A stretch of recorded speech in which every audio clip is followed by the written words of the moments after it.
Subhash Chandra Bose Hitler से मिलने चले गए थे।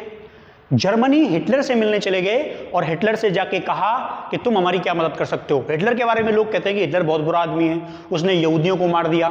इजराइल जितना बड़ा देश आज है उसके आधे से ज़्यादा आदमियों को तो हिटलर ने टपका दिया था, लेकिन फिर भी सुभाष चंद्र बोस उससे मिलने गए। आज़ाद हिंद फौज के गठन में हिटलर का महत्वपूर्ण योगदान है। बहुत सारे कैदी जो कि हिटलर के अधीन सेकेंड वर्ल्ड वार में कैद थे, उनको सुभाष चंद्र बोस को दे दिया कि भाई हम तुम्हारी ज़्यादा मदद नहीं कर सकते क्योंकि मुझे भरोसा नहीं है कि भारतीय जो है वो अंग्रेजों से इतनी मजबूती से लड़ सकते हैं, लेकिन फिर भी मेरी कैद में आपके बहुत सारे सैनिक हैं जो कि अंग्रेजों की ओर से लड़ रहे थे।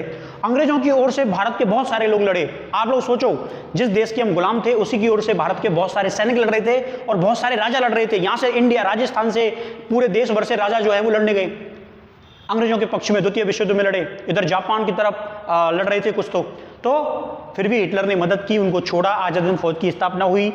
रेडियो पर बहुत सारी जो मदद है, क्योंकि इंडिया के पास खुद का रेडियो सिग्नल ना था, हिटलर ने बहुत सारी गुप्त जानकारियां भी शेयर की।